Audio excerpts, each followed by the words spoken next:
Bon, ces transitions à chaque fois, elles me tuent. Il y a le fond qui disparaît, il y a tout qui disparaît, mais c'est bon, au moins on est en live. Bonsoir tout le monde. Bonsoir, bonsoir. Bonsoir Léo. Bonsoir. Ouais, bonsoir. Oh là Ah, là! il est tard, hein. Oh, il est fatigué mon Léo là, hein, il a du mal, hein, ce soir, hein. Enfin ce soir, même pas tard encore pour toi, si? Il est quelle heure là? Non, il est 15 heures, mais je suis différemment, donc Ah oui, forcément. Alors, ce soir on va faire un live, plutôt tranquille. Est-ce qu'on a des choses à dire sur l'actu crypto, si tu veux en parler vite fait avant qu'on attaque le blog ou pas? Est-ce qu'il y a des choses, des chiffres, mmh, des pépites, des ouais, trucs, ouais, le projet de Trump là qui a été lancé, il a vendu en 48 heures que 4 de la supply qu'il devait vendre, donc c'est pas si énorme que Ouais, ça. c'est pas Ça a ouf. pas eu un aussi gros boom que ça. Heu, bon, C'était ça son à fameux part projet qu'il ça, avait annoncé et qu'on avait dit, ouais, et du coup c'est quoi ouais, comme ouais, projet? Tu as regardé un peu? c'est, ouais, en gros, en fait, c'est un espèce de AAV. Enfin, OK, c'est construit sur AAV. En fait, c'est un AAV un peu différent, mais c'est pour donner de la puissance au dollar américain. d'accord. Ouais, bon. Mais son jeton aujourd'hui, enfin, il va servir de gouvernance. La tokenomics, elle est bien, elle respecte les standards DeFi. Donc, écoute, moi On là-dessus, va il y a voir ce pas qu'il va trop faire, de, hein, du coup. Il ouais, s'appelle il comment y a pas celui-là? trop de WYFI, je crois. Wi-Fi. Enfin, un truc Oui. comme ça, hein. Putain, mais oui, Donald Trump, crypto peut-être, j'arrive à le trouver. Le World Liberty Financial, Ouais, c'est ça, ouais. WFI peut-être? Putain, je Ça doit sais être ça. plus, mais sur son compte Twitter, il y est un peu de partout, hein. Ouais, c'est bon. OK, bon bah, à voir ce qu'il en fait de ce token-là, ah oui, effectivement, c'est simple. WLFI, c'est ça. OK, bon. Bon, pour rendre la puissance, enfin, pour augmenter la puissance du dollar américain, Ouais, c'est ça, ouais. Il y a ouais, Realty qui ont sorti leur espèce de wiki sur le Realty Token avec la DAO et tout ce qui s'ensuit. sur comment est-ce qu'il allait être utile, c'est ça? Ouais, enfin, Et c'est compagnie? surtout là, il y a tout qu'à construire, ils chargent les contributeurs. OK. Forcément, hein. Realty, c'est big, hein. Tu m'étonnes qu'ils ont tout à construire encore, hein. Ils ont déjà fait un boulot monstre, mais a priori, ils ont une ambition encore, beaucoup plus élevée. Ah mais Ouais, je sais pas trop quoi veut servir leur jeton de gouvernance, hein. ils l'ont pas précisé? Si, à gouverner, Ouais, mais à construire des choses avec. OK. J'ai pas trop. J'ai pas trop tout compris, enfin, si, non, parce qu'aussi ils ont le jeton Soon, tu sais, pour, Ouais, ouais, tes maisons qui sont réévaluées. ouais, tout à fait. Enfin, il y a un boulot monstre, à faire à droite à gauche, aussi. Faut qu'ils construisent des choses et qu'ils délivrent après, pour pouvoir avancer, c'est ça? Mais ils sont sur beaucoup de sujets à la fois, qui n'est plus leur cœur de métier maintenant, c'est la DeFi complet. OK. Alors je sais pas trop comment ils vont gérer tout ça, mais bon, c'est OK. des choses qu'on va voir, qu'on va pouvoir aussi nous, «pomper» entre guillemets, reprendre. En améliorant et rajoutant notre vision DeFi, sur toute cette partie-là, de tokenisation, de tout ce qui s'ensuit. Heu, Ouais. Tu m'avais dit qu'il y avait des mais chiffres, il y avait des chiffres US aussi qui étaient sortis? ouais, les chiffres du chômage, conformes aux attentes, ni plus ni moins, mais vendus par le marché. On se fait raid complet. Il y a des super chiffres aussi dans le sens où, et ben, au niveau de l'entrée des ETF, c'est historique depuis les 4 derniers mois et pourtant le bitcoin n'a pas si réagi que ça. Alors oui, il est dans le vert. On a aussi, moi je crois que c'est 1,4 milliard qui a été intégré directement sur les ETF Bitcoin en 4 jours. Ça, c'est énorme en vrai, hein. C'est monstrueux. La dominance Bitcoin ne faiblit pas, on est à 59, les alts se font massacrer, Ether se fait massacrer. Mais je me dis que putain, lorsque ça va se retourner, Ça va faire Ça va mal. se retourner à une vitesse, ça va se retourner vraiment, vraiment, Pourtant, vraiment fort. hier, il a fait un pic à quasiment 69 000 le Bitcoin, mais il est redescendu tranquille, là, il fait sa vie. Mais en fait, on a autant, liquidé en short et en long, donc c'est vraiment bon signe pour la suite. J'ai l'impression de te raconter ça à chaque fois Oui, et à c'est chaque fois, mais les standards que j'ai, que l'on connaît, surtout si on suit vraiment, il y a des choses quoi et ces choses-là, il faut que ça prend du temps et je pense que tout prend un peu plus de temps vu comme on veut faire entrer tout le monde ouais. avec, avec des gros acteurs, mais il y aura pas de la place pour tout le monde, hein. Chaque millionnaire pourra pas avoir son propre bitcoin, hein, les gars, donc Et oui, ça va être, un peu le combat, c'est sûr. bah, c'est pas tant une histoire de combat, Ouais, mais il c'est y aura pas de la place pour tout le monde, quoi. Ou on peut pas ah attendre tout le monde, non, tu non. vois? C'est aussi le problème. C'est que ceux qui sont entrés, bah, ils sont entrés, mais bon, les gens qui vont le louper, bah, ils vont pas le louper, mais ils vont rentrer peut-être dans le Bitcoin, mais il sera trop tard déjà pour eux. Ils vont rentrer quand les médias en parleront, quand machin, et puis voilà. Ils vont faire peut-être un petit pourcent, ou alors ils vont perdre de l'argent, et puis voilà. Mais je suis pas sûr que ça, ce cycle-là, en tout cas, il change, tu vois. Le cycle de les investisseurs plutôt traditionnels rentrent toujours aussi tard, du coup, et perdent. Enfin, ils gagnent un peu d'argent et en perdent aussi, tu vois. Je suis pas sûr que ce cycle-là il change vu qu'on ait les ETF et tout, hein. Ça, à mon avis, ça restera pareil, Honnêtement hein. honnêtement, je sais pas. Honnêtement, je sais pas. Bah, là, actuellement, ton voisin, ton voisin, il va pas acheter du Bitcoin, quoi. Enfin, le mec que tu connais pas dans la rue, il va pas acheter Mec, du Bitcoin, quoi. alors Oui, non, mais alors là, forcément, non, mais je te raconte une histoire. Non, mais ça m'est arrivé tout à l'heure. Là, il est 15 heures dans le pays auquel je vis, je suis en Amérique latine et je vais aller nettoyer mon quad, tu vois? Mais dans ma résidence avec mon jet d'eau, tu vois? Mmh. Mon jet d'eau, mon éponge et mon liquide vaisselle, tu vois? Parce que nique sa mère, je suis dans un pays en développement, il y a pas tout, tu vois? Et là, tu le mec qui vient me voir, un des gardiens de ma résidence, qui me Ouais. dit, «Ouais, tu pas du bitcoin en espagnol ou tu fais pas du bitcoin ou du trading crypto?» Je lui dis: «Si, mais comment tu sais?»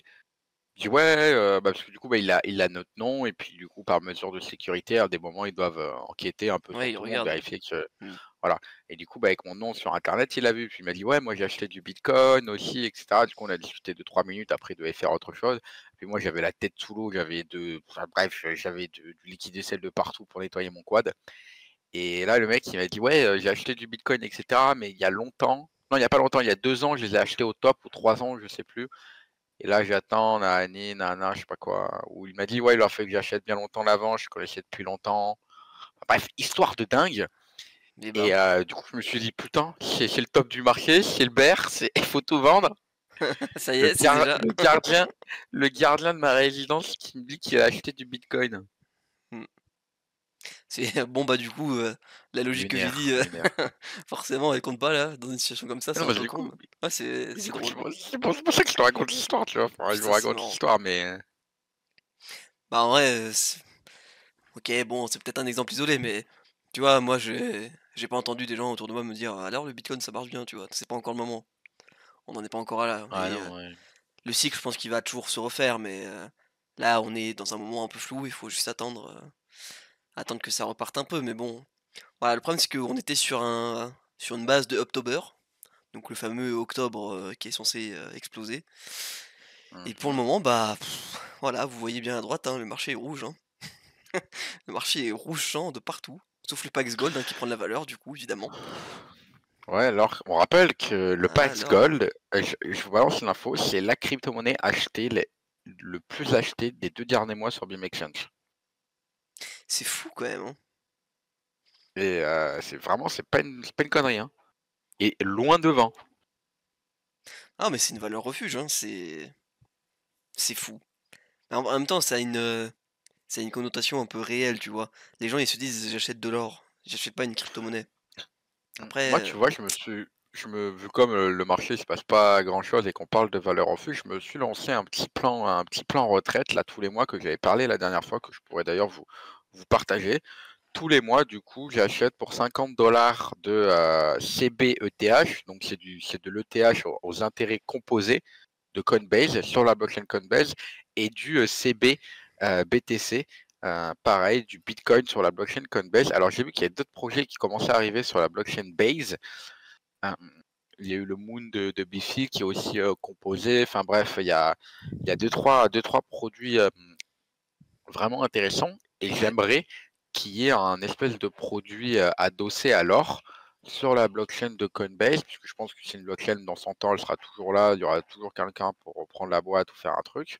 Et pour le moment, eh ben, il n'y a pas moyen d'acheter du real world asset sur Base. Bah, c'est encore un peu tôt, non? Peut-être, hein?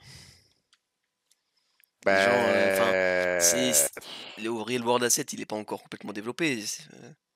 non, mais je suis d'accord, mais du coup, ils ont Ouais, bah, ouais. l'ambition, Ah bah, ils ont une ambition de vraiment de pingouin, tu vois.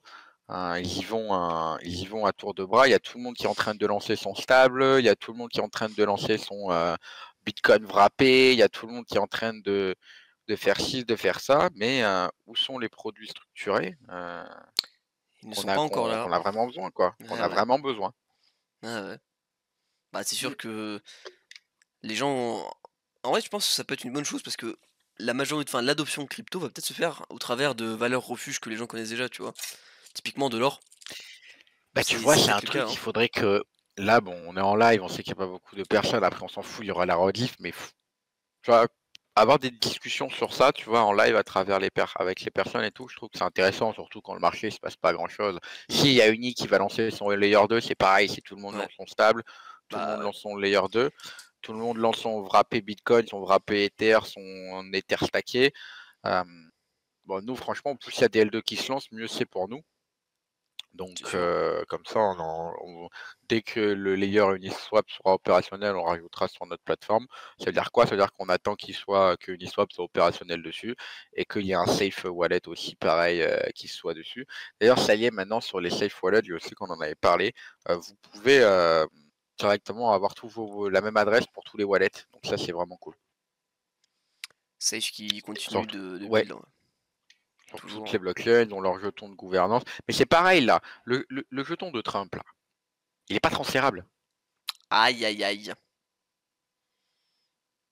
Le Démarrer un WLFI. projet DeFi auquel tu transfères pas Ah, ton c'est un peu jeton, chier quand même, hein. bah, tu le prends Mais comme tu pourquoi il veux, est hein. pas, Non, on le savait. Enfin, je le sais pas, pardon. on n'a pas d'explication. Ça, il commence à parler espagnol, Et pour le moment, il est pas transférable parce que je pense ouais, qu'il a ouais. aucune valeur. Ils le transféreront quand il aura de la valeur. Ou alors, ça, t'imagines, ils listent le jeton. Tous ceux qui ont investi dans la private, ils peuvent pas le transférer. Ah, la petite C'est un peu enquête qui comme se fera dessus. Morpho, hein. Morpho, c'est un protocole DeFi qui améliore les prêts de A à V et qui maintenant a ses propres poules de liquidité, qui a levé énormément. C'est une équipe française qui est derrière et pas que. Mais ils ont Mmh. un jeton où ils te versent tes incentives avec un jeton qui n'a pas de valeur et c'est sous forme de points, tu vois. Et le jeton est pas transférable et ça dure depuis 2021. Bah, c'est un peu comme une maison realty, en fait. Il te génère de la valeur, il te verse des choses, mais il est pas transférable, c'est un peu la même mais c'est pas le même type de jeton évidemment, mais Oui, oui, oui, oui, non, ça mais y oui, ressemble, surtout que quoi. Realty, c'est un Ouais, oui, security. c'est ça. Mais c'est un Enfin, peu la voilà. même idée, quoi. C'est un token que tu peux pas transférer et qui peut te rapporter, des rendements ou un truc Mm, comme ça, quoi. OK. ouais. Bon, bah, à voir, hein. Ouais, je vois sur CoinMarketCap, le la token sale qui a raise que 12,5 millions. Bon, bah, voilà, hein. C'est comme ça Donald Trump, hein. Tu peux pas rentrer dans le marché comme ça Non, aussi, hein. non, non, non, non, ce projet, c'est pas celui-là. C'est pas celui-là. Tu vois, il y a écrit 10 project is not affiliate ou de. Ah bon? Remonte en haut. Tu vois, il s'écrit le projet n'est pas affilié à Donald Trump, nanana, ça va pas être ce projet-là. Bah, il y en a 2 pourtant. Ça doit être celui-là Mais alors. je pense que. Non, mais je pense que vu comme le Ah oui, c'est token n'a celui-là. pas encore cours, il est peut-être pas sur CoinMarketCap ou je Si, sais si, pas. ça doit être celui-là, hein. Celui-là, il y a pas le message. Non, mais celui-là il est sur Sol. Le jeton est construit sur Ether. OK. Le jeton est construit sur Ether, ça je le sais. Non, je pense pas qu'ils y sont encore. Oh, Ouais, c'est ça y est, hein. Les mecs, ils ah oui, bah, de toute façon, ça se voit, hein, moins 92 déjà. Voilà, Non, c'est pas possible. un rug pull, hein. De toute façon, ils devaient lever 300 millions auprès de la communauté. Je crois qu'ils ont levé 12,5 4. après? Ah non, 4. Il y a un mec qui a dit Bah, je sais plus. 12,4. 12,5. Ah, bah voilà, ils ont levé 12,5. Ouais, 4%. Salut Euh, Mick. façon, hello. Façon, on va savoir, hein, c'est construit sur AAV. Ouais, Celui qui ouais, va ouais. intégrer le projet de Trump sur AAV, c'est Mark Zeller, c'est ASI qui s'en occupe, que je connais pas personnellement, mais que j'écoute énormément. Euh, on aura l'occasion de voir les choses, hein. évidemment. OK, bon, pour revenir un peu sur la question du jour, du coup, plutôt October ou Downtober? Je pense qu'on est plus sur un Downtober pour le moment, mais Et bah, sur Bitcoin, j'ai envie de te répondre up, c'est vrai. surtout avec la dominance. Sur les alts, j'ai envie de te répondre down. Après, ça laisse encore l'opportunité de faire ses ultimes courses Est-ce qu'on a sur des le événements marché. qui vont arriver qui vont Ouais, être bien? il y a la semaine pro, il y a les chiffres, j'y vais en temps réel, mais semaine prochaine, il me semble qu'il y a les chiffres il y a le taux de chômage, là, on a eu les chiffres du chômage qui sont bons. Après, on va avoir les taux. C'est semaine prochaine, hein. OK. J'active mon filtre, je vous donne attends, je vais remonter un peu plus les dates. Donc ça va commencer à partir de lundi. On va les mettre jusqu'au 1er novembre. Hop, on va se rajouter un autre filtre. On va s'enlever tous les pays du monde et on va se laisser que les États-Unis d'Amérique avec les vrais événements importants. La France, on est mort. Si, une nouvelle taxe pour les plus-values en France. Fuyez, bande de fous. C'est vrai, la flat tax qui augmente. Malheur, hein. Ça, malheureusement, on peut pas forcément y échapper, hein. Si, Oui, on peut y on échapper, peut. mais bon. Alors, on a la semaine prochaine d'intéressant inscription hebdomadaire au chômage, jeudi 24 octobre. OK. C'est les chiffres qu'on a vus aujourd'hui, donc il va falloir que ça soit intéressant. Vendredi, on n'a rien. Semaine prochaine, c'est juste tranquille. Il y a juste ça qui est important, les chiffres hebdomadaires, du chômage. Après, pour l'immobilier, nous, on commence à regarder vente de logements existants. Ça aussi, c'est un chiffre important parce qu'on commence à se positionner dessus. Et après, la semaine d'après la semaine d'après, on n'a rien. Si, on a le PIB trimestriel mercredi. Je suis pas Ouais, sûr que ça ait un impact énorme sur le marché. moi. Création d'emplois non agricoles, ça peut avoir un impact, mercredi 30. Et jeudi, on a les indices des prix à la consommation des ménages, donc c'est le PCE Core. OK. Donc ça va être important. Heu et c'est à peu près tout et puis on se rapproche quand même à grands pas des élections américaines où Trump est, massivement en tête, sur Oui, Polymarket à plus de 60. ouais, effectivement. À voir, ce que ça peut donner aussi cette élection. C'est toujours, ouais, c'est novembre, c'est ça? Ça doit être mi-novembre, je Ouais. crois. Je sais plus. Bon, bah, c'est un événement aussi qu'on suit. Après, c'est vrai que actuellement sur Polymarket, c'est Donald Trump qui est en tête avec, plus de 60, je crois, tu avais dit. Mmh. Donc, bon, c'est les gens qui parient de l'argent qui entre guillemets «parient» sur Polymarket, pour telle ou telle personne. Donc c'est pas forcément les vraies valeurs, selon les sondages traditionnels. Mais bon, les sondages traditionnels, déjà, faut réussir à avoir confiance dedans, c'est sûr aussi. Et Mais puis moi, on a j'ai plus le confiance avec des gens qui parient de l'argent, je trouve, hein. bah, c'est pas pareil. Je pense que c'est assez logique du coup que Donald Trump gagne sur ce genre de pari d'argent, Bah, je attends, pense. il a été longtemps derrière, hein. Ouais, je sais, mais je sais pas, ça me paraît plutôt logique qu'il soit en tête sur un site comme ça où les gens parient avec de l'argent.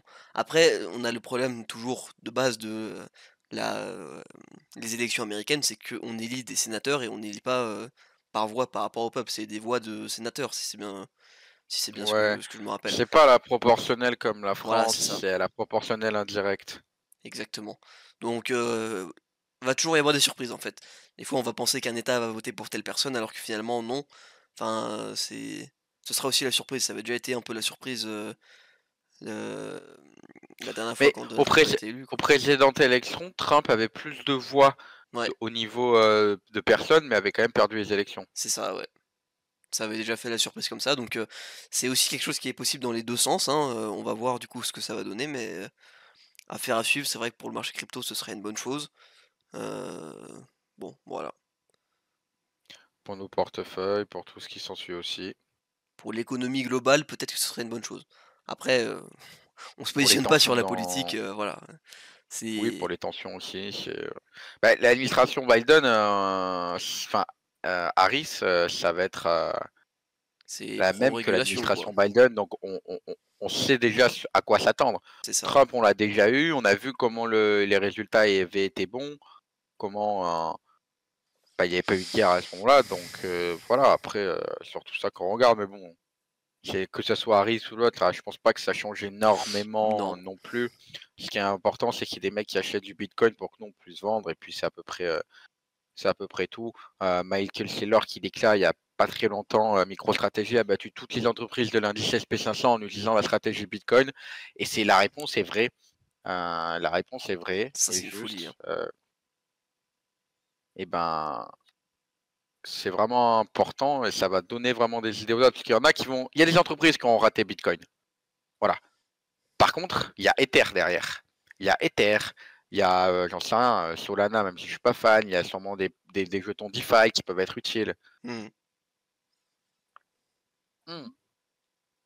Ouais, tu vois Bitcoin, oui, après ils les ont en Bitcoin pur. Mais là, tu vois, par Ouais. exemple, je pense à des boîtes un peu plus petites, tu achètes du AAV. Tu achètes du AAV, Faut pas avoir peur, hein. sur Ether. Non, mais écoute, tu achètes du AAV et tu le poses sur AAV en collatéral et t'empruntes derrière. T'empruntes un petit peu, tu vois. Tu vas emprunter du stable à moins de 5% sur le truc. Parce qu'aujourd'hui, les boîtes, elles lèvent de l'argent en fonction de leur capital et elles font des obligations, entre Ouais. guillemets. Elles font une obligation de boîte, c'est souvent à plus de 5%. Sinon, tu n'investis pas, surtout avec les taux que tu as aujourd'hui.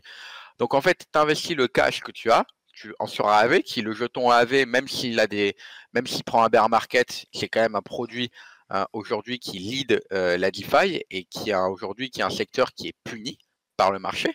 Donc tu es une boîte, t'empruntes du AAV, enfin non, t'empruntes pas du AAV, tu achètes du AAV et derrière, avec le AAV que tu as, tu empruntes du stable pour développer tes choses et avec l'argent que ta boîte elle gagne, tu rembourses ta dette. Et en fait, ta dette peut être automatiquement aussi remboursée si ton AAV prend de la valeur en fait. Et oui, hein. Et ça, la puissance, elle est. C'est un peu la magic money, mais il faut que ce soit enfin, il faut quand même que les conditions de marché soient acceptables pour que ça se fasse dans ce sens-là, Ben, hein. en fait, ça dépend parce que en crypto, nous, on est pressé, mais souvent, quand tu lèves Oui, quand c'est sur le long t'empruntes terme. de l'argent sur les boîtes, c'est sur, allez, 2 ans sur court terme, Ouais, 5 ou 10, tu vois. ouais, ouais. Donc, t'imagines, t'empruntes sur 10 ans. Ah, tu sais pas où tu après, hein. Non, mais bon, tu sais dans quoi tu as investi, la vision qu'il y a. Ah Enfin, bah, je dis AAV parce que c'est pour moi un des projets les plus solides, tu vois. ouais, ouais. Mais la vision qu'a AAV, ce qu'ils sont en train de se construire, et puis ils ont quand même 16 milliards sous gestion, hein. Quelle boîte est capable de dire j'ai 16 milliards sous gestion? Ben, il y en a pas énorme, hein. Il doit y en C'est avoir une sûr. vingtaine dans le monde, hein. Puis tu as les produits structurés, et puis en plus de ça, normalement, ils vont activer les revenus fees aussi. Donc tu vas avoir des ST de AAV pour toucher les revenus du Ça, protocole. on les attend sur Ah, les donc, projets, hein. Putain, ils ont pas envie de partager, hein, les revenus fees, enfin ouais. les revenus fees, c'est Mais je crois que ça va être sur du ST Go, je sais plus comment ils vont gérer ça. Ça va être sur leur Go. OK. Ouais, Donc, bah, faire à suivre, ce serait aussi, hein. On je attend pense le qu'on, tournoi, j'espère qu'on va avoir 2 grosses belles semaines en crypto là qui vont arriver sur ce mois d'octobre, parce qu'il n'y a pas de gros chiffres UF qui arrivent. Les élections américaines, c'est quand la date élection USA? C'est le 5 novembre, mardi 5 novembre. Ah ouais, ça se rapproche. Donc là, on est à moins de 3 semaines, hein. La semaine pro, il reste. La semaine encore d'après, et après mardi, les yeux rivés sur les élections américaines. C'est ça. Après, bon, le problème, c'est que je crois qu'il va prendre tu prends la tête du pays qu'à partir du mois de janvier, je crois. T'as la passation. Oh bah oui, c'est pas immédiat, je pense, mais Oui, mais du coup, ce qui veut dire qu'il commencera déjà à travailler avant, qu'il ouais, aura ouais, sûrement évidemment. déjà vu des choses. Mmh. Ouais, bah, quelques jours à attendre encore, hein, et on sera Ouais. fixé là-dessus. Bah, Hem, ouais, c'est ce que je me dis. Ça, je sais pas, ça peut être un tournant le 5 novembre. Si Trump gagne, peut-être le marché fait plus 50, j'en sais rien. J'y crois pas forcément. Plus 50, c'est peut-être un peu beaucoup, mais Non, mais si on plus peut avoir 5, un ou deux, ouais, plus si 10, on peut plus avoir 5. un ou deux coins en portefeuille Oui, qui voilà, performent bien. on sera pas content, enfin, on sera pas mécontent. La dominance Ethereum qui est à 13%, elle doit être au plus bas de son quasiment histoire, hein. C'est c'est une catastrophe, hein. Alt season, si Trump gagne, tu penses, Mick? C'est possible, hein. Bah, en tout cas, Oui, bah, il a un projet d'alt, hein, déjà lui, hein, c'est pour ça, hein, commencer, hein. c'est pour ça, mais en tout cas, ça va relancer, ça c'est sûr, tout le marché et les altcoins peut-être, qui vont enfin, on va enfin avoir notre alt season, effectivement. Ça pourrait être, ouais. Bah, moi, je veux surtout une all-season sur la DeFi, hein. Oui, Des j'ai produits structurés, évidemment. là, sur vos tokens Dia, Metaverse, chien, J'avais voiture, vu passer comme quoi le poney, meme-coin était sur une fin de cycle, a priori. j'en sais rien, hein. Tout le monde dit ça et Bah à la ouais, sortie, et à la sortie, en fait, bah toujours pas, hein, ça il continue de performer le marché des fois, hein, mais bon, c'est la magie des ah, meme-coins, hein. aussi au niveau de BIM, bon, on a publié sur notre Discord et notre Twitter le problème que tu as eu vite fait sur ton portefeuille. On va pas revenir à 50 fois sur l'histoire, il y a des choses plus importantes. Au niveau du stacking, il est over, donc il est terminé à 70. On est sur la création automatique des LP tokens avec n'importe quel token. C'est-à-dire, j'en sais rien, je veux déposer sur la pool J euro, euro C. J euro est un stablecoin euro et euro C est un stablecoin de Circle. Et j'arrive sur la blockchain base, j'arrive par exemple avec des Ethers et je veux déposer dans cette pool-là. Et ben nous, on est en train d'intégrer 3 agrégateurs, Odos, Kyber, OneInch, où en un clic, vous allez pouvoir déposer et recevoir vos rewards. D'ailleurs, sur cette pool-là, vous allez être aux alentours de 20% de reward sur les stablecoins, donc Ce qu'on c'est appelle, ultra intéressant. c'est le ZAP, c'est ça? Ouais. C'est ça. Donc le fait de déposer, du coup, n'importe quel token, sur une pool, si par exemple, ouais, comme l'a dit Léo, vous voulez aller sur une pool de stable, imaginons USDC, vous déposez du Matic, enfin du pôle que vous Oui. avez, et ça peut vous le transformer en USDC automatiquement. Vous n'avez pas besoin de les échanger avant, évidemment. Mm. Bon, moyennant des fees, du coup, évidemment, comme un échangeur normal le ferait, mais au moins vous avez tout Alors sur dans le un endroit. ZAP, les fees vont être votées, ça va être soit 0,05, soit 0,01, soit 0,025. En fait, c'est parce que quand tu déposes, tu appelles une fonction de réinvestissement et donc du coup, tu vas toucher des frais de cette fonction de réinvestissement aussi. OK, Hem, c'est un peu plus technique que ça, mais non, les frais en fait seront très, très minimes. OK, ça marche. Ouais, voilà, c'est en tout cas le stacking avance, on vous avait mis une petite preview, c'était quoi? C'était début de semaine par rapport à ça aussi. Mmh. Donc voilà, on continue d'avancer là-dessus. Toujours vers la fin de l'année, on espère pouvoir le sortir. Là, il est à 70, on continue de le développer. Donc bah, c'est Oui, avant la fin de l'année, c'est sûr que ça sera bon. voilà, c'est C'est une certitude, j'espère même que fin octobre, on aura, de choses vraiment sexy à à plus qu'à présenter. montrer, quoi. Ouais, ouais. Ouais, ouais. OK. Bon alors, petit tour sur le blog. Ouais, ça je te laisse le gérer. Bon, l'analyse technique du BNB, ouah, qu'est-ce qu'il dit le BNB là? Allez, vite fait. C'était le 13 octobre. Une structure solide qui continue de se consolider avec une tendance haussière. Est-ce que c'est toujours le cas? Oui. A priori. Tendance à long terme haussière, pourquoi pas. Une bêta pour fin octobre, tu veux, Mick? Oh, c'est peut-être ambitieux, mais bon, je sais pas, faut. Sachant que on sort aussi le bridge et on sort aussi enfin non, on sort pas le bridge. On sort aussi ton historique de bridge. C'est vrai. Il y a un dashboard aussi complet qui va avec. D'ailleurs, au niveau du bridge, il faut qu'on attende que Connex, notre partenaire de bridge, remette de la liquidité. Je sais Oui, pas c'est vrai trop où que ils en sont Connex, exactement. en ce moment, bon, Ouais, mais bah, il on faut, risque de changer, notre bridge. c'est possible, ouais. C'est Ouais, la ouais. prochaine étape. Soit d'intégrer plus d'agrégateurs sur la partie swap, soit de changer le bridge, mais ça va être de changer le bridge. Bon, par rapport à ce que tu avais annoncé, il a peut-être, ouais, il a augmenté, là, il baisse un peu, mais bon, ouais, il fait sa vie, le BNB, hein, globalement. Vous pouvez aller voir l'analyse technique si vous le souhaitez. Mais moi, il y a un article plus intéressant dont j'ai envie de parler ce soir. C'est le résumé du documentaire sur qui est Satoshi Nakamoto. Et Mmh. ça, c'est un gros morceau. Je sais pas si tu l'as lu ou pas, Léo, du coup. Je crois que Non, Néo était je l'ai intéressé, pas mais. lu. Mais alors, de ce que tu te rappelles, toi, du coup, t'avais dit c'était Peter Todd et c'était un clown, et HBO c'était des clowns et machin. Mmh. C'est ça, hein. Et t'as vu le Ouais. documentaire ou pas? Non, je l'ai pas vu le documentaire, j'ai Ok, vu vite fait des highlights, des résumés, mais je l'ai pas, vu tout en détail, non. ok. Et bah replongeons-nous du coup dans cette histoire, ce documentaire du coup qui est sorti bah il y a une dizaine de jours, un truc comme ça, qui a fait beaucoup parler de lui parce que HBO du coup, grande société qui est derrière, de Game of Dragon. Thrones, enfin voilà, c'est pff, plein de choses, plein de séries, même, autres que Game of Thrones, mais j'ai que cet exemple-là, là maintenant, qui produit plein de séries, de films, de documentaires aussi. On fait un documentaire du coup, sur Bitcoin du coup, au global, avec cette question. Ils ont annoncé répondre à la question du coup: «Qui était Satoshi Nakamoto?» Donc le créateur du Bitcoin. Et du coup, j'ai regardé le documentaire moi, et je l'ai trouvé hyper intéressant, et du coup je fais un résumé, entre guillemets de ce qui se passe dans le documentaire et comment le mec qui a réalisé le documentaire, donc il s'appelle, Obak je crois, ouais, Kalen Obak, un truc comme ça. Mmh. Hem, Comment est-ce qu'il résume, enfin comment est-ce qu'il arrive à cette cette conclusion, et c'est quoi les preuves qu'il amène en fait? Parce que bon, j'ai aussi été sur Twitter quand le truc est sorti, les gens se moquaient un peu de lui, machin et tout, mais personne n'expliquait vraiment en fait, comment est-ce qu'il arrive à cette conclusion et quelles étaient ses preuves en fait. Et du Ouais, coup, moi j'ai fait cet article-là justement pour, parler un peu de ça. Donc surtout, alors le documentaire, ce qui est bien en fait, c'est que c'est un documentaire et en fait, il parle au global du Bitcoin historiquement, de sa création jusqu'à maintenant, de tout ce qui s'est passé, comment est-ce qu'il a été construit, qui l'a construit surtout.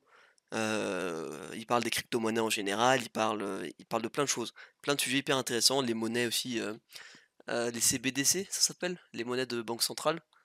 ouais, Heu, voilà, il aborde plein de sujets comme ça qui sont différents. Pourquoi le Bitcoin est une bonne chose? Pourquoi le Bitcoin est une monnaie numérique, entre guillemets «plutôt stable», enfin plutôt stable, plutôt décentralisée, un refuge financier globalement. Hem, le fait qu'elle soit, bah, pas contrôlée par les gouvernements, sans intermédiaire bancaire gouvernemental, voilà. Il parle de la blockchain, technologie, du coup qui est hyper attirante. Heu Anonyme en partie, heu et tout ce genre de choses. Donc il y a un gros côté de cet art enfin de ce documentaire qui explique les crypto-monnaies, et moi j'ai beaucoup aimé parce qu'il y a pas mal d'infos que j'avais pas forcément, et du coup tu découvres plein de choses aussi, même sur l'histoire du Bitcoin, mais aussi ça te remet une couche de savoir pourquoi le Bitcoin existe en fait. Parce que dans le documentaire, il y a les mecs à la base du Bitcoin qui l'ont pas forcément créé, mais qui ont travaillé dessus, qui vous mmh, explique, pourquoi ils l'ont fait. Et tu en fait, ce qui est marrant, c'est que tu as plusieurs profils types, et ça, on va y revenir après. OK. Donc ouais, il fait petite introduction, il dit, pourquoi Satoshi Nakamoto aurait-il, décidé de rester anonyme? Alors c'est vrai que créer une monnaie numérique, c'est pas neuf, tu vois? Il y avait un mec, je sais plus comment il s'appelait, il avait lancé le projet e-Gold, un peu avant le Bitcoin dans les années 2000, stoppé par le FBI, parce que malheureusement le mec avait donné son Waouh! identité, c'était un Américain et tout, enfin voilà. Et en fait, vu que ça devenait potentiellement une menace pour, le dollar américain, shutdown du FBI, il s'est fait péter la gueule, et on n'a plus jamais entendu parler de lui.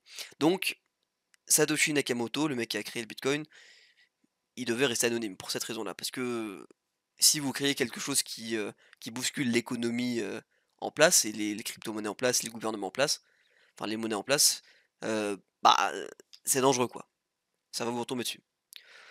Hem, Pourquoi le Bitcoin fascine? Donc il parle de, l'alternative face à un effondrement économique, il parle du Salvador, il parle de voilà, que le Bitcoin est une valeur refuge, par rapport aux hyperinflations, donc il prend l'exemple du Zimbabwe. Heu, il parle de la crise de 2008 qui a potentiellement conduit, justement à la création du Bitcoin aussi, ou à même plus son adoption. Et du coup, il commence à parler des premiers profils, les fameux cypherpunks. Donc les cypherpunks, c'est, une série de personnes, enfin c'est un groupe de personnes qui, dans les années plutôt 2000, se battent en fait pour l'anonymat, sur internet et ce genre de choses. Engagés pour la confidentialité numérique, et qui comprend plusieurs suspects potentiels, donc entre guillemets «les grands suspects» que tout le monde connaît: Adam Back, Al Finney, Nick Szabo et Wei Dai. Donc c'est les 4 premiers suspects qui sont identifiés par le documentaire. En premier donc on a Adam Back que vous voyez ici, inventeur du Hashcash, une preuve de travail utilisée dans le Bitcoin. A priori un des premiers à avoir échangé un email avec Satoshi Nakamoto. Donc un mec hyper engagé dès le départ dans ses idées de cypherpunk aussi, et qui a participé, à la fondation du Bitcoin. On a Alfini ensuite, présenté comme le premier à avoir reçu une transaction Bitcoin de Satoshi, un développeur chevronné et cetera. Bon malheureusement, heu, il a été disculpé parce qu'il était occupé dans une course à pied, alors que Satoshi postait sur les forums, a priori. Bon, ça tient un peu debout, mais enfin voilà. C'est pas lui, Malheureusement monsieur, c'est pas moi, monsieur, je courais. bah oui, non mais vraiment, c'est ça, hein, bon, c'est son What excuse, the enfin c'est fuck? l'excuse. Il est décédé en 2014 malheureusement. Actuellement, son cerveau est cryogénisé a priori, donc ça se trouve on pourra le décryogéniser pour, lui poser des questions sur Satoshi, mais bon, Attends, ça veut dire quoi ça? son cerveau est cryogénisé. C'est-à-dire que Vraiment. son cerveau, il tourne toujours, mais il est dans la glace? Bah, il ouais, je pense, hein. Enfin, je sais pas, ou alors il tourne plus, mais il est dans la glace, tu vois? Je sais pas, c'est une dinguerie, bref. Je savais pas mais je savais pas qu'on avait cryonisé des humains, pourquoi on n'en parle pas? Mais que son cerveau? Si, ça existe. Alors, vivant peut-être pas, mais des gens qui sont cryogénisés, ça existe, hein. Ouais, mais je pense que son cerveau, il est mort, mais il y a toujours des informations dedans peut-être qui sont peut-être extractables plus tard ou j'en sais rien, mais voilà. Mais ouais, juste son C'est cerveau, terrifiant! un peu, hein. Et ensuite on a du coup Nick Szabo, cypherpunk important, souvent cité comme, proche de la philosophie du Bitcoin, qui avait notamment créé le concept BitGold, donc un or numérique, un peu précurseur du Bitcoin. Bon, il a toujours nié être Satoshi, mais son profil correspondait bien à des personnalités. Donc le documentaire dresse un tableau de ces personnes-là et ensuite présente, un peu, l'ange et le démon. D'un côté, on a, Amir Taki et on a Gavin Andresen. Je sais pas si c'est des noms qui te parlent? Non. Heu, Amir Taki, du coup, c'est un des premiers mecs qui a développé le Bitcoin, donc un développeur. Un anarchiste convaincu, qui croyait fermement le potentiel révolutionnaire du Bitcoin pour renverser les institutions établies. Donc vraiment, voilà, le mec très libertarien, et cetera. C'est notamment à cause de lui que le Bitcoin s'est retrouvé comme moyen de paiement enfin comme moyen à faire des dons sur WikiLeaks, qui est un site qui publie des secrets d'État comme avec, l'histoire d'Edward Snowden, et des leaks du FBI et cetera. Heu, donc ça a mis, un peu le Bitcoin en lumière pour, faire des transactions un peu bizarres, tu vois? Un peu incontrôlées, OK. et c'était un peu la merde. Et à l'opposé, tu as Gavin Anderson qui est personnage clé, qui lui, s'est plus rapproché du coup des gouvernements et des régulateurs, pour travailler, main en main avec ces gens-là et «réguler» entre guillemets le Bitcoin. Bon, il a aussi visité la CIA pas très longtemps après avoir commencé à travailler sur le Bitcoin. Donc OK. voilà. Et après tous ces événements de CIA, de WikiLeaks et tout, Satoshi Nakamoto a disparu. On était, en décembre 2010. Donc la CIA, c'est qui c'est, en fait? Pas forcément. Enfin, je pense OK. pas. Parce que, Gavin Andresen, alors il était proche de Satoshi, mais personne n'a réellement enfin, il y a des gens qui disent savoir qui c'est, par exemple Adam Back, mais je pense pas que Gavin Andresen le sache et que la CIA le sache. Bon. Hem Peu après ça, du coup, il y a la controverse de Silk Road. Donc ça, j'en ai parlé dans l'histoire du Bitcoin. C'est un peu l'Amazon des drogues, et de tout plein de produits licites, payables en Bitcoin. Donc OK. grosse merde, l'image du Bitcoin qui commence à devenir un truc illégal. On a l'apparition de monsieur, Bitcoin Jesus, monsieur Roger Ver, Ouais. qui a tenté de prêcher la bonne parole du Bitcoin et puis voilà, bon. Il y en a, ils se sont dit: «Oui, je suis le créateur» et puis ils se sont retrouvés à perdre des combats aussi en justice, hein. Ça Et a oui, été, ouais, ouais, on va en parler juste après, notamment d'un mec qui a tenté de le faire. Hem, donc là, on arrive sur le portrait de Peter Todd, un libertarien aussi, qui a commencé à travailler enfin qui a été recruté par Amir Taki, pour résoudre des problèmes de confidentialité du Bitcoin. Donc à l'époque, ouais. il avait je crois il avait une vingtaine d'années. C'était un développeur, autodidacte, machin, libertarien convaincu. A priori, à l'âge de 15 ans, il avait déjà échangé avec Adam Back, donc le mec, on va y revenir plus tard, mais un des premiers «fondateurs» entre guillemets du Bitcoin et des premiers mecs qui ont travaillé dessus. C'est un mec qui a un fort caractère, qui a priori est un peu considéré comme un génie, qui a toujours cherché à démontrer son intelligence. Donc voilà, le mec il hésite pas à faire des blagues, en chiant sur tout le monde en disant que c'est le plus intelligent. Bon, c'est un type de personne. Hem Et évidemment, il a répondu comme tout le monde qu'il avait déjà été suspecté à plein de choses, voilà. Mais du coup, ça s'arrête là pour un premier retour sur lui et on passe à la suite. Hem, on repasse sur Adam Back du coup, parce que c'est un des mecs, un des premiers mecs, qui était, bah, là, à la création du bitcoin. Donc Adam Back, c'est le cofondateur de Blockstream, ça s'appelle, une entreprise, du coup qui a beaucoup influé au début du bitcoin, hem, notamment pour avoir recruté beaucoup de développeurs, enfin levé des fonds et recruté beaucoup de développeurs pour le développement du bitcoin. Heu, ça a conduit des gens à penser que c'était justement lui qui était derrière, Satoshi Nakamoto, derrière ce pseudonyme, parce que, bah, il contrôlait entre guillemets «le développement du bitcoin» d'une certaine façon. Heu, bon, détail troublant sur Adam Back, il prétend ne s'être intéressé à Bitcoin qu'à partir de 2013, sauf que, il y a des listes de diffusion par email de Satoshi Nakamoto qui datent de 2011, où son nom apparaît et où il publiait déjà, ses idées complexes Des sur choses l'expansion du dessus, quoi. Bitcoin. Donc un peu bizarre, quoi. Heu, en 2012, Back, il a modifié la page Wikipédia de Bitcoin en ajoutant des suspects potentiels à l'identité de Satoshi Nakamoto. Donc il a dénoncé, enfin il a mis genre Nick Szabo, machin, Alfine, et cetera. Mais il a pas mis son propre nom. Bizarre quand même. What Enfin, the fuck? c'est du coup, bah, tout le monde pense que c'est bizarre.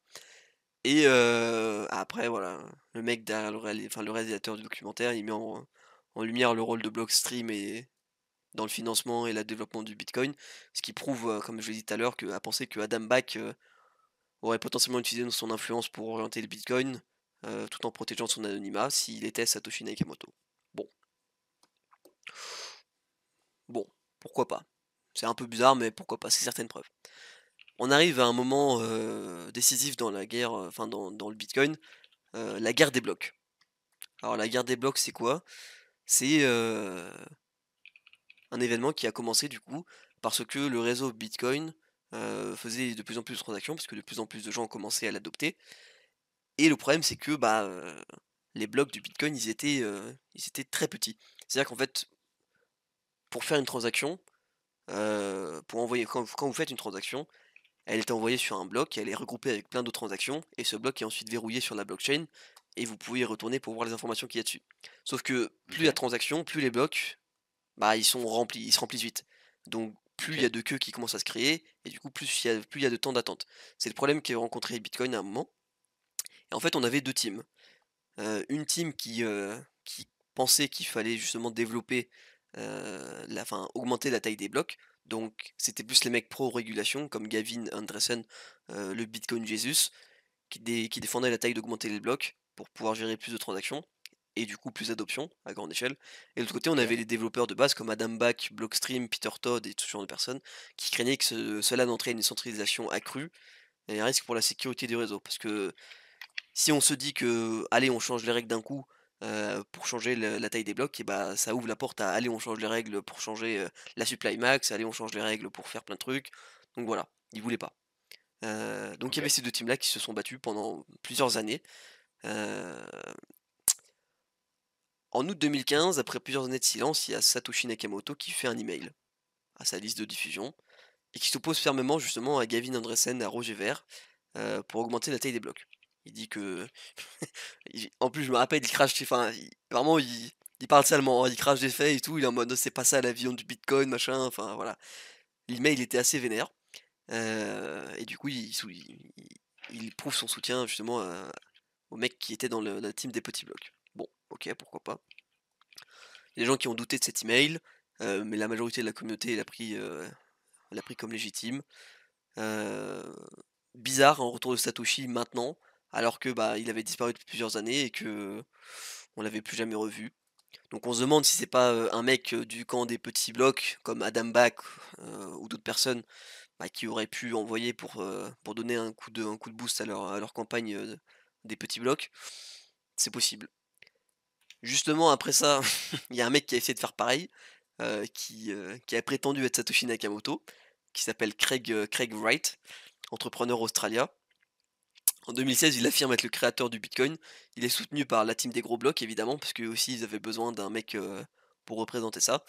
Bon, il a présenté, il a fait des rapports et tout, en fait, il avait tout falsifié. Heu, donc bah, il s'est fait discréditer et c'est un peu la chose l'événement et la découverte qui a fait que, la team des Grands Blocs a perdu la guerre. Voilà. Les petits blocs restent là et du coup, c'est à ce moment-là aussi que la team des Grands Blocs décide de créer le Bitcoin Cash, et de fork le Bitcoin. Voilà. Si vous savez pas pourquoi il y avait 2 bitcoins actuellement, c'est parce qu'il y en a un qui a été créé justement après cet événement-là. Un bitcoin avec plus de limites de transaction, plus de taille de bloc et cetera. Heu, Plus réglementé, plus poussé par des personnes réglementées, mais voilà. C'est ce qu'on appelle le Bitcoin Cash. Bon, OK. L'histoire du bitcoin, on avance, mais on n'a pas encore, voilà. On retourne vers Peter Todd et là on commence à creuser sur Peter Todd parce que le mec, il a implémenté, une fonctionnalité hyper importante, des crypto-monnaies, ça s'appelle Replace by Fee, qui permet aux utilisateurs de payer des frais supplémentaires pour prioriser leurs transactions. Aujourd'hui, c'est une technologie qui est beaucoup utilisée, et qui est sur toutes les blockchains, donc bah, forcément, voilà, c'est important. Satoshi Nakamoto avait déjà évoqué cette idée en 2010, mais il n'avait pas eu le temps de la mettre en œuvre. Bon, OK, OK, pourquoi pas. Heu, pourquoi pas, ouais. le documentaire, il introduit ensuite un nouveau personnage qui s'appelle John Dillon. Alors c'est un mec qui a eu des échanges, qui a participé un peu à la communauté Bitcoin, mais qui a surtout eu des échanges avec, Peter Todd, où il disait notamment qu'il était un membre bien placé du gouvernement, enfin voilà. Et justement, comment on le sait? C'est parce que plusieurs emails de cette conversation ont été hackés et leaks, heu et du coup ça affirmait que Peter Todd, un mec du coup pro, libertarien, et bah, il était en pleine collaboration avec le gouvernement américain, plus pro régulation bon, ça a un peu terni sa réputation. Bon bref, voilà. En 2013, ce même John Dillon, donc a priori un mec, qui travaillait avec le gouvernement américain, il offre sur le forum du Bitcoin 500 pour implémenter justement ce système de Replace by Fees. Sachant que Replace by Fees, c'est une fonctionnalité, énorme, c'est une somme dérisoire, 500 au regard de la complexité du travail et c'est ce que Mmh. Satoshi avait déjà révélé, vraiment loin avant en 2010. Donc du coup le réalisateur, il émet l'hypothèse que John Dillon pourrait être un alias créé par Peter Todd lui-même, pour justifier ses actions et dissimuler son rôle, dans l'évolution du Bitcoin. Parce qu'en gros, il se serait juste payé lui-même pour faire un travail qu'il avait voulu implémenter il y a plusieurs années auparavant. Ça peut s'entendre. Heu, a priori, en 2010 aussi, Peter Todd avait échangé directement avec Satoshi Nakamoto, heu, donc en décembre 2010, une date qu'on a déjà, évoquée plus tôt dans ce reportage et en fait, il parle d'une discussion, enfin Satoshi Nakamoto est sur une discussion où il parle, justement des frais de transaction, heu et en fait la réponse de Todd, il l'interprète comme la suite du message de Satoshi, en fait. Et du coup le mec au bac là qui est de HBO, il se demande si Todd du coup n'était pas en réalité Satoshi la même personne. Et l'hypothèse c'est qu'il aurait envoyé son message, il se serait déconnecté, puis il se serait reconnecté mais pas avec le bon compte pour finir le message. Bon, c'est un peu tiré par les cheveux, c'est sûr, Ouais, mais oui, là, c'est sûr. le message là, voilà, c'est en gros, bon, il lui dit, il y aura besoin de faire des changements sur le Bitcoin miner, machin, heu, pour la possibilité de faire une double spend, into transaction, machin. Et du coup, Peter Todd lui répond 1 heure et demie plus tard, heu, bien sûr, pour être plus spécifique, les inputs et les outputs ne peuvent pas matcher. Exactement. Point, point, point. Bon. Ce que le mec d'HBO trouve bizarre, c'est que ce message-là, il est envoyé le 10 décembre et que le lendemain, Satoshi Nakamoto disparaît. Comme si, bah, tu vois, il s'était trompé et du coup, il avait fait une connerie et du coup, bah, il voulait se barrer. Il voulait se cacher. Bon, pourquoi pas, mais c'est encore bizarre. Ce qui est intéressant dans le documentaire, c'est que le mec qui confronte directement, Peter Todd, Adam Back et cetera, en leur posant des questions vraiment, il les amène dans des endroits bizarres et il leur pose des questions. Et là, typiquement, il lui demande: «Pourquoi ne pas avoir effacé le post de 2010?» Peter Todd qui lui répond: «Pourquoi faire?» au bac qui lui dit: «Eh bien» parce qu'il donne l'impression que vous compreniez très bien le bitcoin, à l'époque. Bon, le mec il rigole, il fait: «Ouais, bah, c'est normal, c'est moi Satoshi Nakamoto».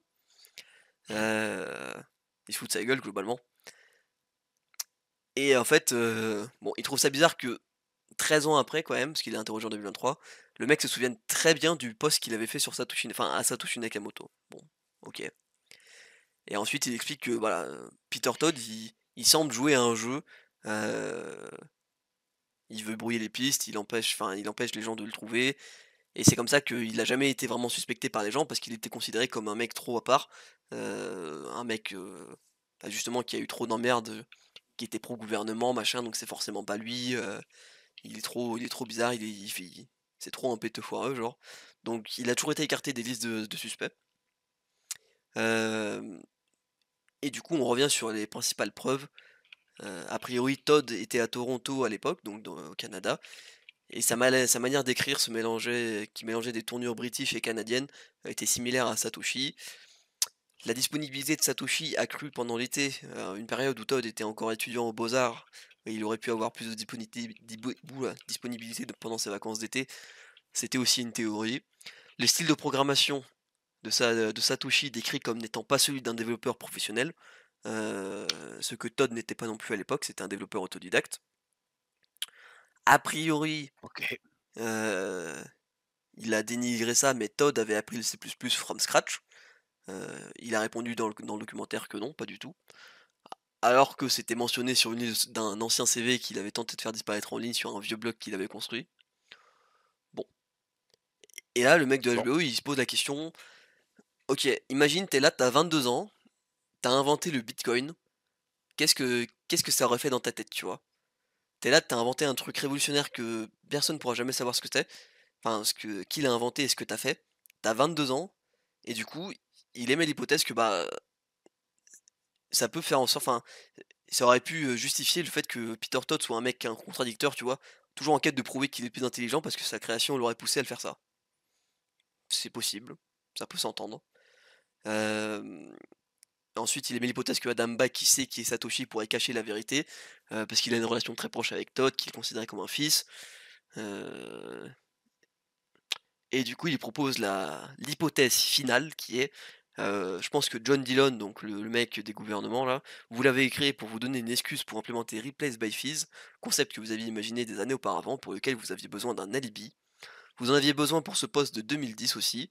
Vous vous inquiétez de la confidentialité, vous en parlez avec à votre ami Adam Back à l'époque et vous lui dites: «Il faut agir, mais on doit payer les développeurs». Donc Adam Back crée Blockstream, mais Todd ne peut pas rejoindre l'équipe directement parce que ce serait trop suspect. Le OK. mec rigole, c'est grotesque, une théorie qui plaît à des journalistes et à des documentaires comme vous. Et puis après il lui répond: «Ouais, en fait je suis Satoshi, puis je suis Craig Wright aussi, puis j'ai brillé toutes mes pistes, puis je suis Satoshi, puis machin, puis voilà». Donc en gros la théorie se base un peu sur ça, sur, les événements qu'il y a là et il y a aussi un message vers la fin, moi celui-là je le trouve un peu plus douteux, on sait pas trop d'où il vient. Mais il pose la question à la fin, le mec dans le documentaire: «Pourquoi Satoshi n'a-t-il jamais brûlé ses 1 000 000 de bitcoins?» Ou est-ce qu'il l'a fait de manière inconnue? Parce que à l'époque, Satoshi, il avait commencé à miner du bitcoin avant tout le monde et a priori, il en avait gagné 1 million. Il y a 1 million de bitcoins qui aujourd'hui ne sont pas identifiés, qui traînent quelque part, mais on ne sait pas où. Et on imagine que du coup, c'est le pactole de Satoshi Nakamoto. Bon. A priori, Peter Todd, dans un blog très loin d'une discussion avec des mecs, il aurait dit je suis, alors c'est la phrase qui est en rouge là justement, je suis probablement l'expert mondial de comment sacrifier ses bitcoins. Un honneur un peu, un peu malheureux. Parce que j'ai exactement fait ce sacrifice-là et je l'ai fait, de ma main. Dans une discussion normale qu'il avait avec des gens, il dit ça et du coup, le mec de HBO, il voit un aveu potentiel que le mec avait sacrifié toutes ses bitcoins et ses accès, heu, pour justement prouver à ses amis qu'il l'avait fait. Les mecs qui avaient développé les premiers bitcoins le bitcoin avec lui donc voilà. Alors c'est comme ça que la théorie est formulée. Moi j'ai trouvé ça intéressant. Pas au-delà que la théorie, des fois, elle est un peu tirée par les cheveux, mais au-delà que c'est un bon documentaire qui raconte bien l'histoire du bitcoin et des crypto-monnaies en général et ça pose, pas mal de questions bah, tu vois, typiquement un mec qui a peur du bitcoin parce qu'il se dit: «C'est juste des arnaques», tu lui présentes ce documentaire-là, et tu lui dis: «Bah, voilà, regarde-le et vois comment les gens à l'époque du Bitcoin ont voulu le créer et ont voulu, faire en sorte que ce soit, comme, le mec qui était, pro-libertarien à fond là, ce soit un truc, plutôt sympa». Donc voilà, c'est résumé de la théorie, mais très intéressant comme documentaire, je vous conseille d'aller le voir. Heu, mais bon, on sait toujours pas qui est Satoshi et c'est peut-être mieux comme ça finalement. Parce que sinon, il y aurait moins de Moi magie. j'en ai pas douté, c'est pour ça que j'ai pas trop regardé le reportage, je me Bah suis ouais, dit: «C'est impossible», enfin, tu vois? c'est sûr. Donc voilà, ça répond un peu à ces questions-là. Heu, putain, j'ai parlé pendant ouf, nom de Dieu, hein. Mais c'est de enfin, Une petite documentaire demi-heure. d'1 h 45, tu m'étonnes, Hem, allez, on va faire rapidement le reste du blog. Qu'est-ce qu'un rug pull? Alors ça, on va vous faire une autre communication un peu différente pour vous l'expliquer, bientôt sur nos réseaux sociaux aussi. Mais voilà, c'était l'idée de présenter un peu rapidement, un des scams les plus prolifiques dans le monde des crypto-monnaies. Comment est-ce que les gens, ouais, tirent le tapis, comme le nom, rug pull le signifie. Des gens qui enfin les des gens qui lancent un projet, qui ils lancent un projet soi-disant, avec des promesses alléchantes de rendement élevé, plein de trucs, du marketing très agressif. Les gens achètent un token au pif, hein, ça peut très bien être une merde. Ils ajoutent des fonds au pool de liquidité. La valeur du token monte rapidement et paf, la team qui est derrière, ce projet-là s'envole, bizarrement, avec toute la liquidité des gens et du coup, on se retrouve avec des mèches de fous furieux. C'est aujourd'hui ce qui arrive beaucoup sur des tokens qui sont pas contrôlés, sur des pools qui sont pas contrôlés, donc notamment dans la DeFi ou de manière décentralisée. Heu, il y a différents types de rug pull, soit les gens vous volent vos liquidités comme je l'ai expliqué, soit ils manipulent les prix, donc ils font grimper le token, ils génèrent de l'engouement et une fois bah, que le token est assez haut, la team qui s'était attribué beaucoup de tokens au départ vend tout et c'est la fête, quoi. Ou alors on peut avoir le cas des manipulations techniques avec des fonctionnalités cachées dans les smart contracts, mais ça arrive un peu moins rarement. Ouais, ça arrive un peu moins ça maintenant. L'idée c'est surtout de présenter comment se protéger, d'un rug pull. Alors vous avez plusieurs signes notoires il faut faire attention. Si l'équipe du projet est anonyme, ça peut être un red flag. Si le code n'est pas audité et n'est pas vérifié d'une certaine manière, ça peut être un red flag. C'est pour ça que les audits sont aussi beaucoup mis en avant sur CoinMarketCap. C'est pour cette raison-là, parce que, Mmh. un projet qui est vérifié, par une entité annexe, c'est toujours un gage de confiance en plus. Marketing trop agressif, comme pourrait l'être, un bon nombre de meme coins, typiquement, ça peut être dangereux. Et une croissance rapide et suspecte du prix du token, ça peut être aussi la même chose. Et comme exemple notoire, on a, le Squid Game token, ça à l'époque, ça avait fait grand bruit cette série, enfin la série Squid Game du coup, qui était sortie sur Netflix, a pris une montée fulgurante. Le token, enfin le mec derrière le token a tout vendu. Il a récolté 2 millions de dollars je crois? Un truc comme ça. Donc Putain, voilà, ça se voit, ça monte tranquille, ça fait des folies, machin et tout, et puis d'un coup, pah! À zéro et c'est fini, il y avait plus rien. Et le mec a fait 2 millions de dollars et il s'est barré. Donc voilà, c'est important de bien connaître ça parce que et ces règles-là, ces red flags-là, parce que ça peut vous sauver la vie, mais de toute façon, généralement, investissez sur des projets qui gagnent de l'argent et puis vous serez à l'aise, hein. Il y aura pas trop de risques de rug pull. Tout à l'heure, bon, on en a parlé un peu du Unichain, le layer 2 d'Uniswap. Bon, c'est un layer spécifique pour la DeFi a priori, pour améliorer l'efficacité des transactions, aussi sur la plateforme Uniswap, avec des frais réduits, une vitesse accrue et une décentralisation renforcée. Bon, c'est un layer 2 de plus finalement. A priori, il s'intègre à la super chain d'Optimism, donc un réseau de chaînes interconnectées, ouais, c'est construit sur le réseau Optimism, comme Base. c'est ça. Donc une bonne chose finalement, ça évitera d'avoir des problèmes d'interopérabilité. Hem, Après c'est un autre layer, 2 en voilà. plus, en utilité proche de zéro. C'est, comme Base, Mantle, Zora, Network, enfin voilà, il y a pas mal de il y en a plein des exemples comme ça, des Layer 2, il y en a toujours qui arrivent.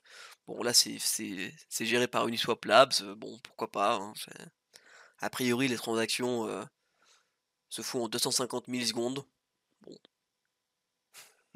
ou alors ils veulent atteindre 250 millisecondes, je sais plus exactement, mais voilà.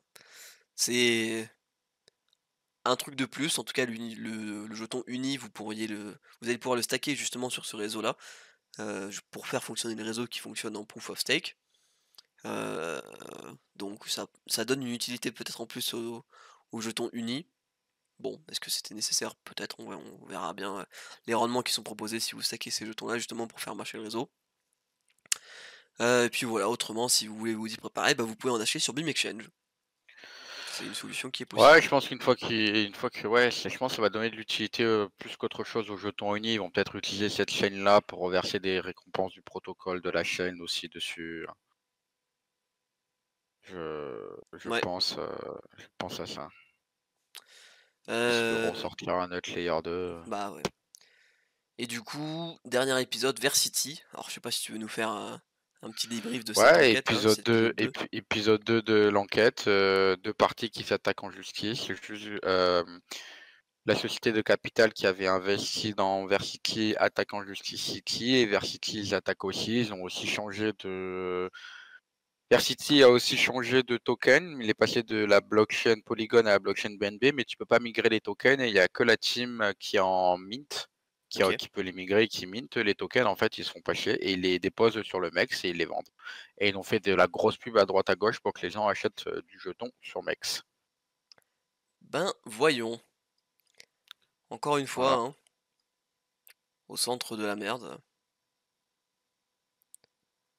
Ça change pas Versity, hein. Avec un prix du jeton qui fait toujours au moins 98, hein. On l'avait vu dans la précédente enquête, je crois. Ça change pas. Putain, oula, oula, qu'est-ce que j'ai fait? Oui. Bah là, il a repump pas mal, mais bon, en fait, c'est du faux pump, il y a pas de volume, il y a rien. Bah, c'est un enfer. Oh, c'est même pas vérifié leur truc et tout sur CoinMarketCap. Tu vois. Bon, là, tu peux raconter n'importe quoi quand c'est pas vérifié, hein. Eh oui. Ah, même en n'étant pas vérifié, hein, même en ayant remis en créant une nouvelle pool de liquidité, ils font toujours moins 43% sur CoinMarketCap, hein. Ils sont listés depuis le 9 octobre 2024, ils font quand même moins 48%, enfin moins 43%. Aïe aïe aïe, Ouais, toujours une terrible. belle merde, hein. Enfin voilà pour le tour du blog, donc n'hésitez pas à aller dessus si vous voulez suivre les actualités, les beaux articles qu'on fait. Je vous renvoie le Mmh. lien dans le chat, ça peut être intéressant. Autrement, voilà, vous pouvez nous retrouver si jamais sur YouTube et Spotify aussi, en tout cas pour les rediffusions des lives, si jamais ça vous intéresse. Et puis voilà, n'hésitez pas à aller sur le blog, à faire un tour dessus. Il y a plein d'articles lexiques aussi, plein d'enquêtes, comme on l'a vu là sur Versity justement, qui expliquent pourquoi les projets, sont merdiques, pourquoi ils font moins 98%. Lexique, vous avez plein de choses intéressantes où vous pouvez en apprendre vraiment beaucoup sur les crypto-monnaies en général. Voilà, vous avez vraiment pas mal de choix. Et puis, heu et puis voilà, les actualités, on en fait un peu moins, mais on en fait quand même. Et surtout, on creuse des projets crypto où on raconte des histoires, où on raconte des portraits aussi. Voilà, c'est pas mal de choix de lecture si ça vous intéresse. Donc vous pouvez aller y faire un tour. Et puis voilà, je pense que Mouais, on a fait le tour pour ce soir. on On a attend fait, que le marché soit dans le vert et qu'on ait des belles news à partager avec vous, c'est ça. sur les différents sujets. On va continuer de toute façon à faire nos petits bim hebdo tranquilles et puis voilà. N'hésitez pas du coup, eh bah, allez ça y est, Discord qui a pété. Hop là. Ah putain, j'en peux plus de cette installation de stream, elle est toute pétée. Voilà, c'est bon. Voilà, n'hésitez surtout pas à nous suivre du coup sur Twitter, LinkedIn aussi, si vous voulez, Instagram et sinon, Spotify et YouTube. Et puis nous, on se retrouve jeudi prochain à 21h. Heu et puis voilà. C'était la coupure publicitaire, donc tout le monde s'est bouffé une pub et personne n'a rien vu, mais c'est pas grave, c'est pas grave. Voilà, C'est voilà. pas grave. Et bah, écoutez, on vous souhaite à tous une très bonne soirée et du coup, on vous dit, à jeudi prochain pour le prochain Bimebdo. Rendez-vous à 21h la team. Ouais, Allez, super, ciao! ça marche. Salut l'équipe.